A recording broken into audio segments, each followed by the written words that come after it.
The poison was already in his tea. One sip, and the most dangerous man in the city would be dead.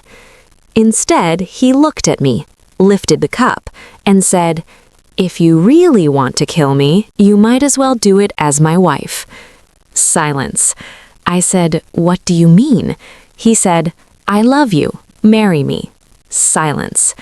3 months before that moment, I entered the Varghani estate under a false name, a forged resume, and a mission carved into my bones.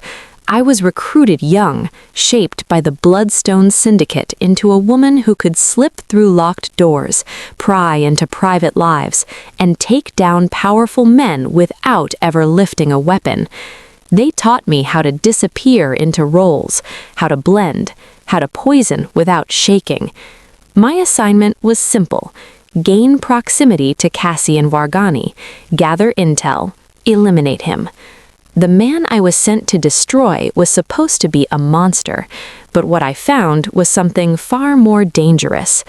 Cassian Varghani ruled the city's criminal underworld with a kind of silent precision that felt colder than violence. He was controlled, observant, dangerous in ways no dossier could capture. He never raised his voice, he never acted impulsively, he never touched his staff unless it was to pull them out of danger. The first time he defended me in front of his men, I almost forgot I was there to destroy him. He watched everything, especially me.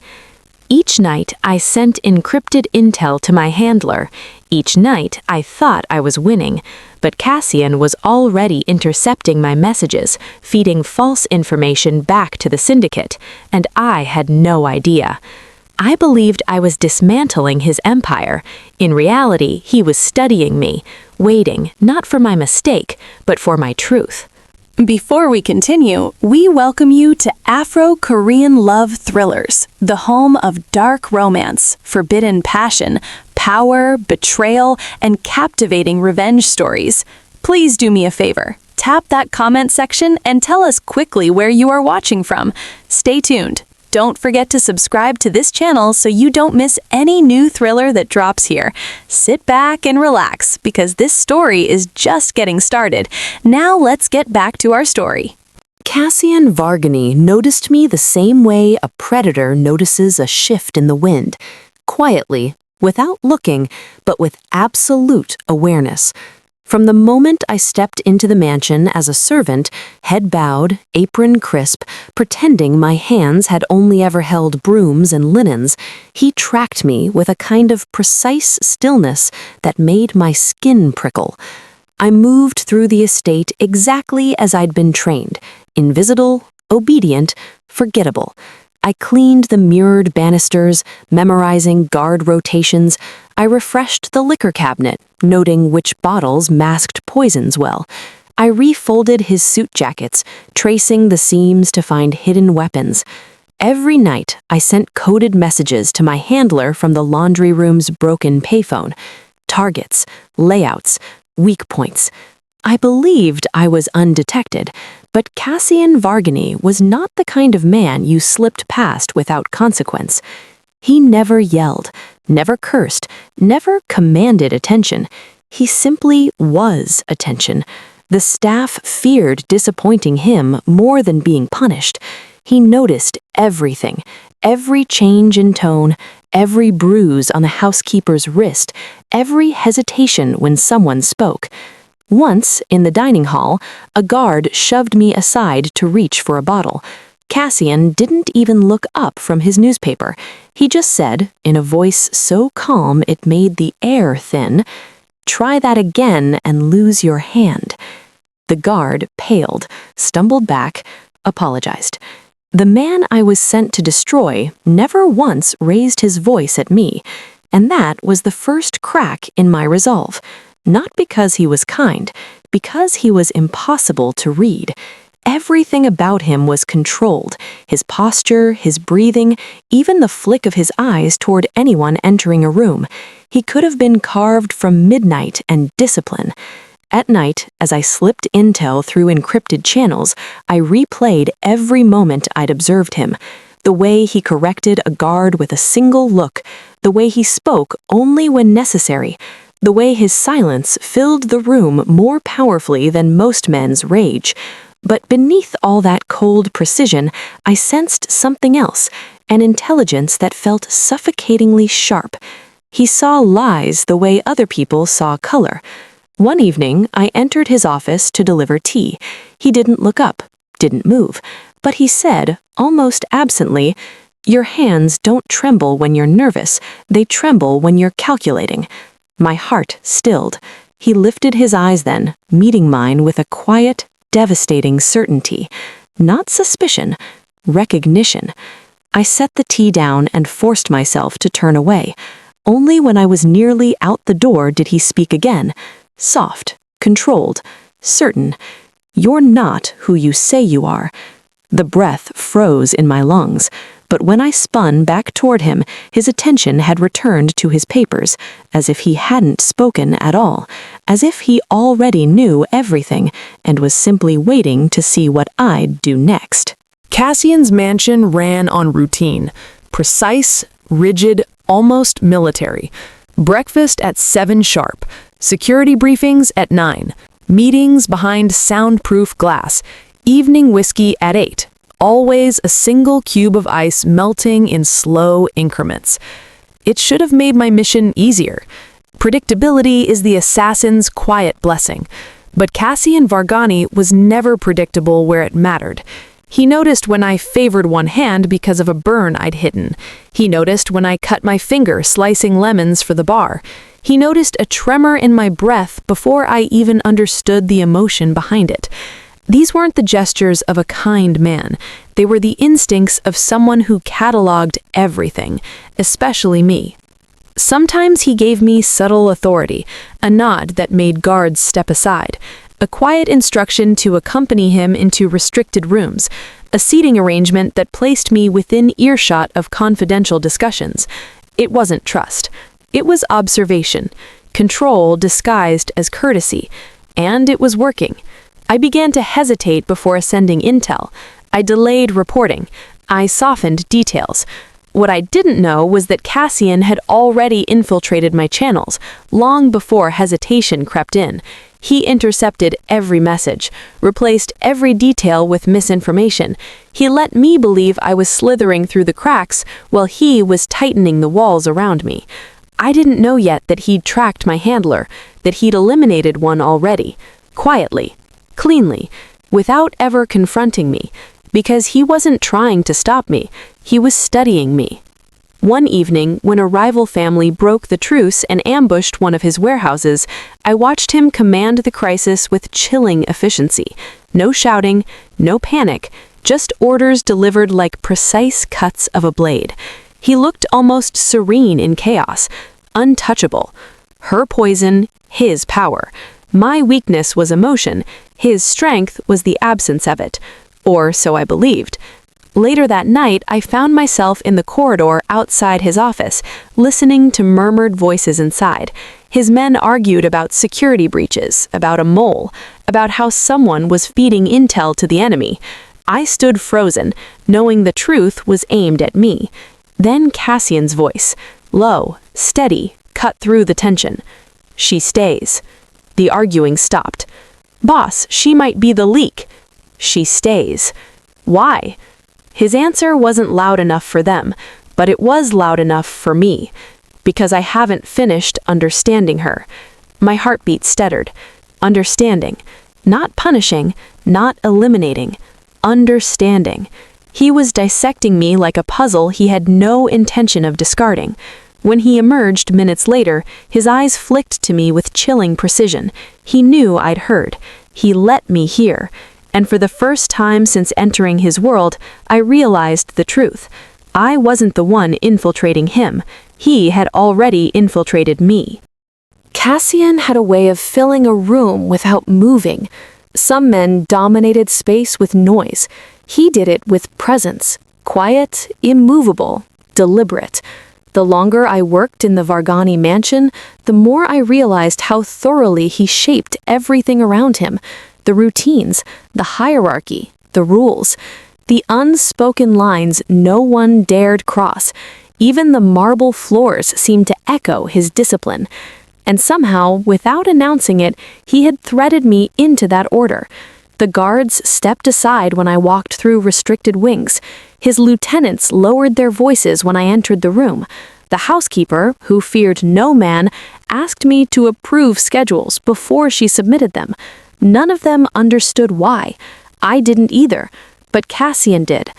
I was becoming part of the Varghani structure, just another move in his long game. A piece placed precisely where he wanted me. Bride of the Varghani Empire. That's what they whispered behind my back. Half fear, half fascination. It should have terrified me. Instead, it unsettled me in ways I couldn't afford to feel. Because every day I hesitated sending intel, the Bloodstone Syndicate grew impatient, dangerously so. My handler's message came through an encrypted channel late one night. Cold, clipped, unforgiving. Movement is too slow. Execute. You fail, you die. There it was. The deadline. The final order. I stared at the glowing text until my vision blurred. Execute him. Or they would execute me. My hands shook. Not from fear, but from the sharp conflict slicing through my chest. Because the man I was sent to kill had never once raised his voice at me, never touched me without purpose, never treated me as anything less than someone worth reading, studying, calculating.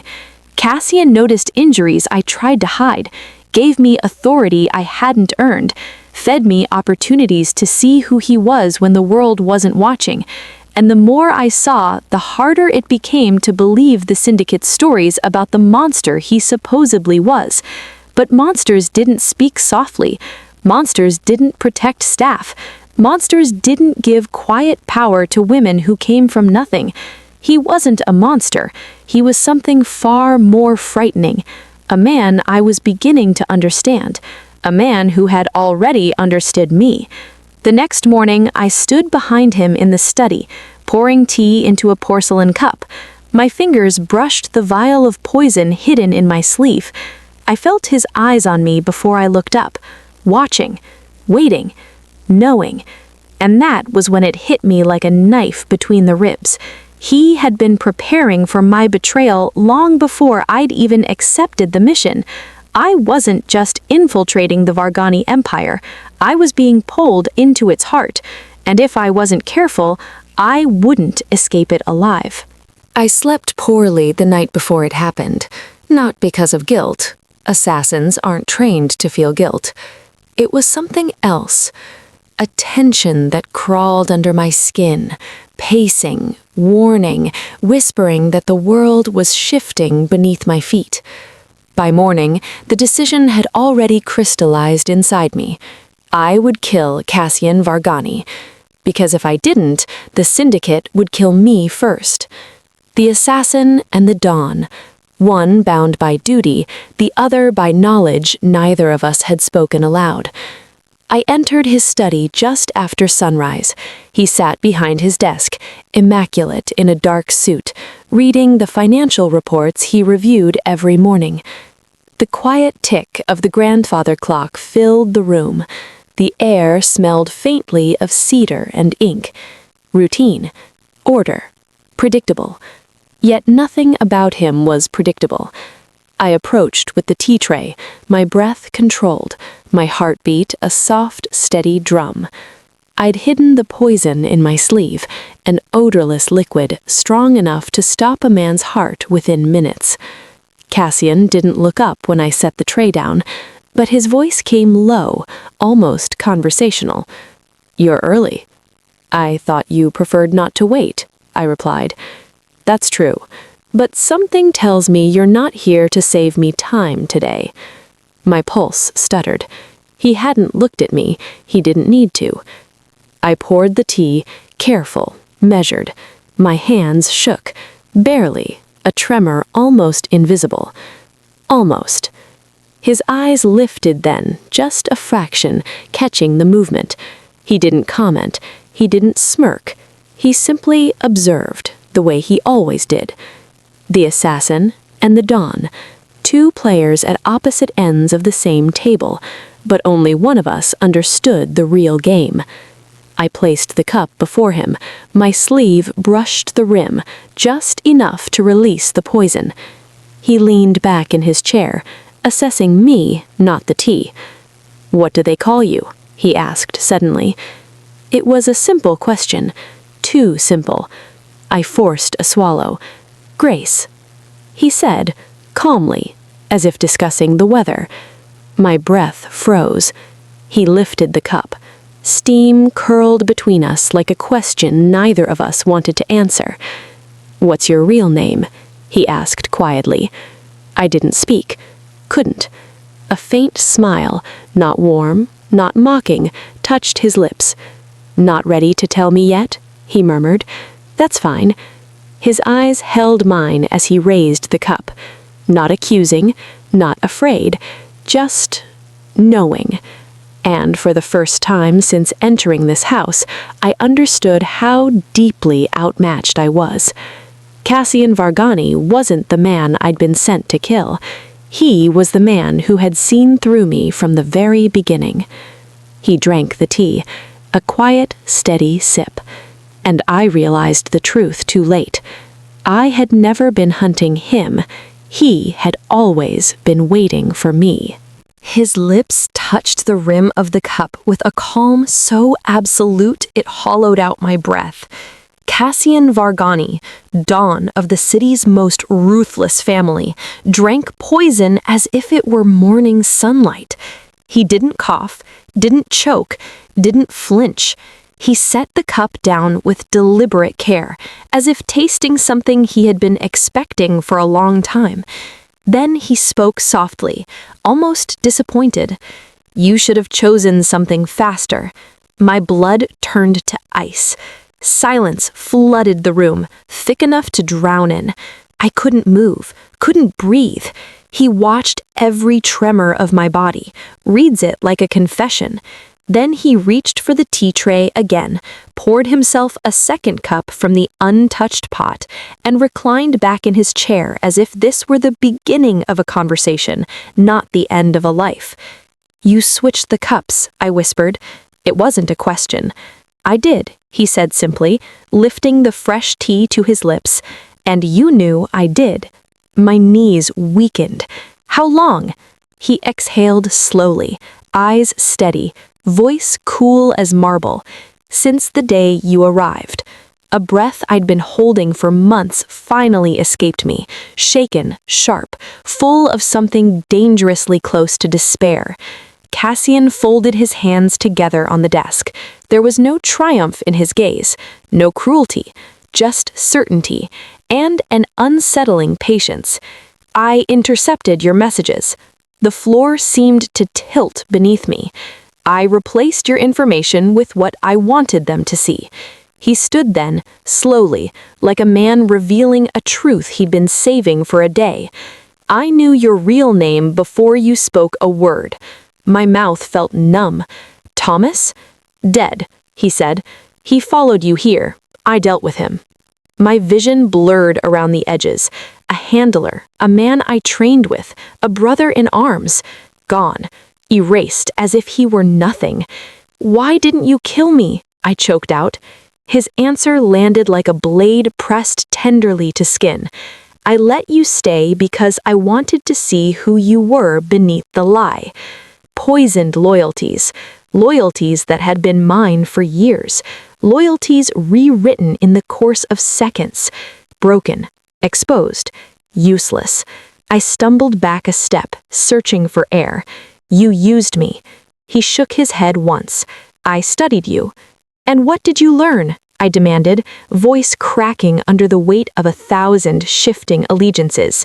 Cassian stepped closer, close enough for me to feel his warmth, close enough for the truth to pin me in place. The woman sent to kill me no longer wants to. My breath faltered. Because he was right. Because the mission I'd clung to like a lifeline had dissolved into doubt, and something far more dangerous. And in that moment, facing the man I was meant to poison, I realized the syndicate hadn't just trained me to kill, they had trained me to be loyal to the wrong side. Danger didn't always announce itself with a gun. Sometimes it wore a suit so precisely tailored it could cut a man sharper than a blade. Cassian Vargani was that kind of danger. Quiet, calculated, exquisitely controlled. Standing inches from me now, he looked less like a man who had survived an assassination attempt and more like the architect of the room itself. Every line of his suit was black, severe, immaculate. Every breath he took was unhurried, every word weighed. And somehow that terrified me more than any weapon the syndicate had ever put in my hand. "Sit," he murmured. It wasn't a command, it was an expectation, the kind of expectation that made the room rearrange itself around his stillness. I obeyed because, for the first time, I understood that disobeying him didn't mean punishment, it meant exposure. He walked around the desk, undoing his cuffs with slow, methodical motions. He never raised his voice, he never moved quickly, he never threatened me directly. This was the kind of man people feared without needing to be afraid, for obvious reasons. The danger in a tailored suit, a kingpin dressed like a confession waiting to happen. "You were trembling," he said softly, "before you poured the tea." I wasn't trembling, but my voice shook, betraying the lie. He gave me a look, subtle, unreadable, almost amused. "You tremble when you calculate." My breath caught. It was the same observation he'd made days earlier, but now it felt like a scalpel sliding beneath the skin. "You watched me that closely?" He leaned against the desk, crossing his arms. "I watched everything that mattered." "And what matters?" "You." The word landed between us with a weight I wasn't prepared for. Heat surged up my throat. Fear, confusion, something dangerously close to want. But Cassian didn't let the moment linger. He continued, calm and devastating. "When a woman enters my home under a false name, after being trained by a rival syndicate, I have two choices."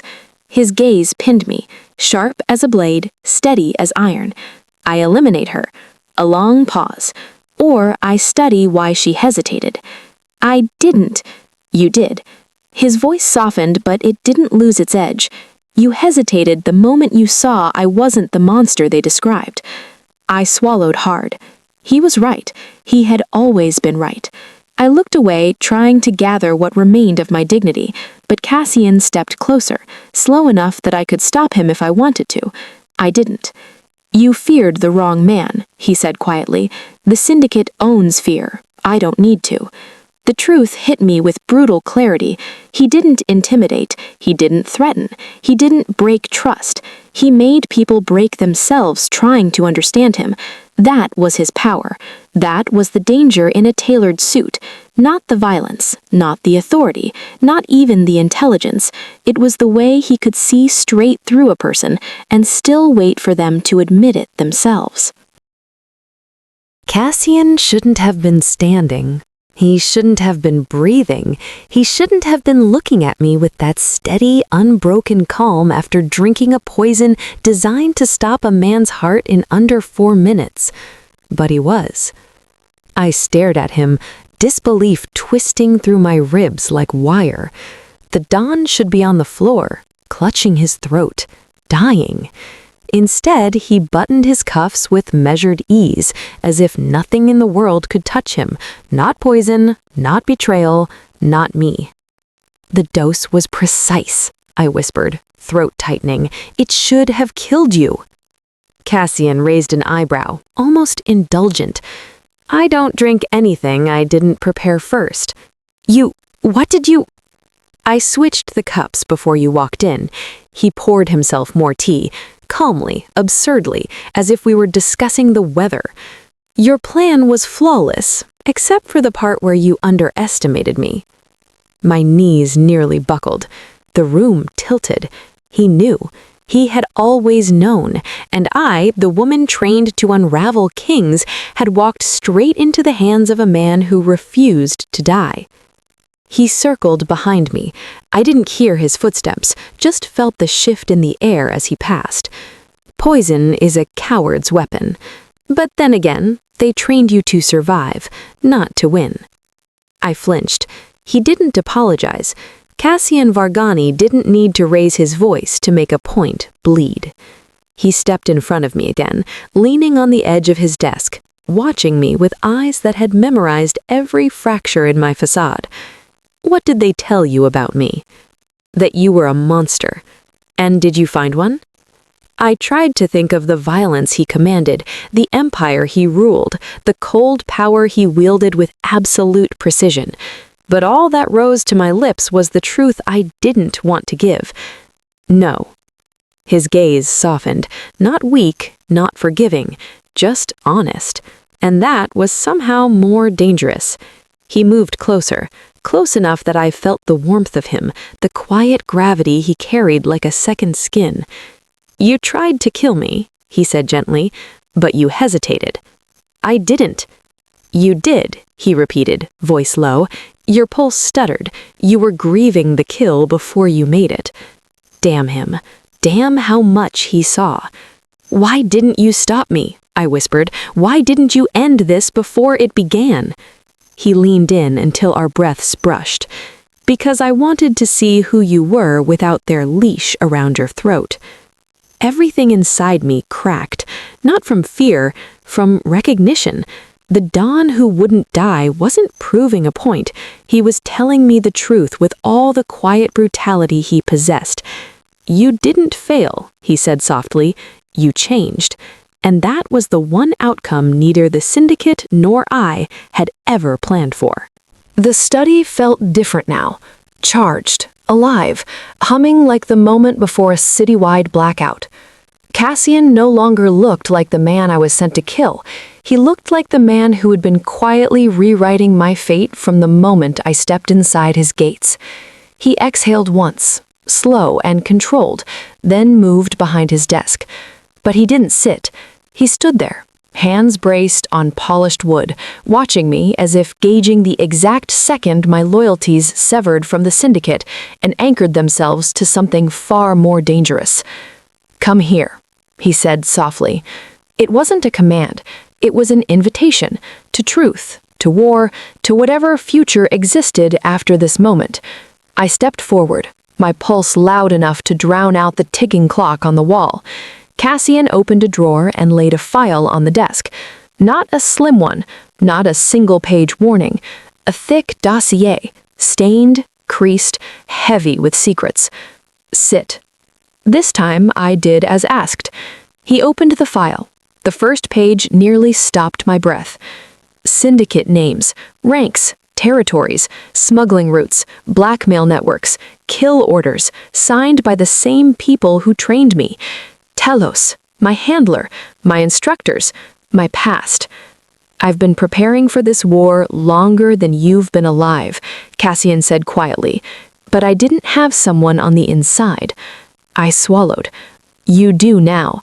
He lifted his gaze, sharp, unreadable, devastating in its certainty. Do I? The question wasn't cruel. It wasn't manipulative. It was a truth he needed spoken aloud. Yes, I whispered. You do. Something shifted in his expression. Not softness, not relief. Acknowledgement. He pulled a chair beside mine, close enough that our arms nearly touched, and sat down. Not above me, beside me. Queen of the Vargani War. That's what the moment felt like. Not a coronation, but a coronation of choice. A seat earned, not given. He slid another page toward me. Tell me which of these men you trust. None. A faint smile touched his lips. Good. I thought so. We bent over the documents together, my handwriting joining his annotations across maps and names and red-lined routes. Every secret I had kept from him became a weapon laid openly on the table. Every truth he had hidden from the world became a strategy whispered between us.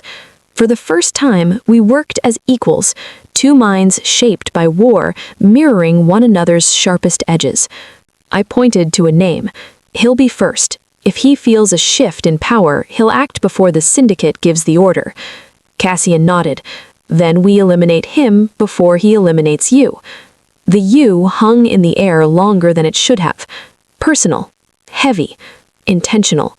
As we marked our final target, the truth crystallized inside me with brutal clarity. I wasn't his servant anymore. I wasn't his would-be assassin. I was becoming something else entirely.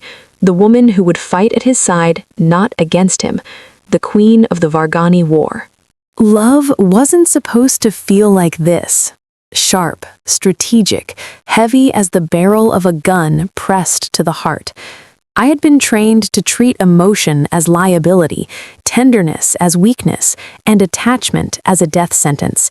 But sitting beside Cassian Vargani, the city's most calculated predator, tracing battle lines across maps and dossiers, I felt something I couldn't name, something that terrified me more than the syndicate ever had.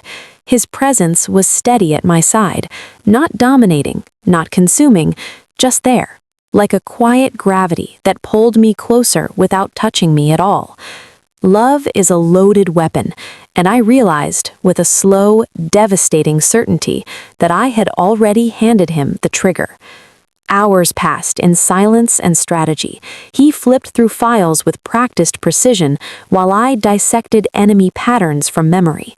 We worked with the ease of two people who had been aligned far longer than they admitted. At one point, my hand brushed his as we reached for the same folder. A spark shot up my arm, subtle but unmistakable. Cassian paused, eyes lifting to mine, breath catching just once. That was all. The only sign he felt it too. The only sign I needed. He leaned back in his chair, studying me with the same intensity he reserved for enemies he respected. "You're holding something back," he murmured. I swallowed hard. Fear isn't useful on the battlefield. He shook his head. This isn't fear. Silence stretched thin between us, fragile as glass. Then the truth slipped out of me, unplanned, unpolished. "You make me hesitate." His jaw tightened, but not in anger, in recognition. "And hesitation," he said softly, "is how love kills." I exhaled shakily. This isn't love. His eyes, dark, unwavering, held mine. "No, not yet, but it's becoming something dangerous." Dangerous. Not wrong, not forbidden, just dangerous. He stood then, rounding the desk slowly, a predator approaching not prey, but an equal. He stopped in front of me, close enough for his breath to ghost my cheek, close enough that I could feel the heat of him seep through my ribcage. "Tell me," he murmured, "if you wanted to kill me, why didn't you try again?" My voice barely held. "Because I don't want you dead." His hand lifted, slow, deliberate, until his fingers brushed my jaw. Barely a touch, but it felt like a match to gasoline. "You're not a servant," he said. "You're not a weapon." His thumb grazed my cheek. "You're the most dangerous thing in my life, and you don't even see it." I almost stopped breathing. Why? His answer was a whisper wrapped in fire. "Because if I ever fall, it will be because of you." Love, a loaded weapon aimed at both of us, and neither of us had the safety on. If you enjoyed this story, don't forget to subscribe. It really helps the channel grow and lets you know when new videos drop. Lastly, and turn on notifications so you never miss a video.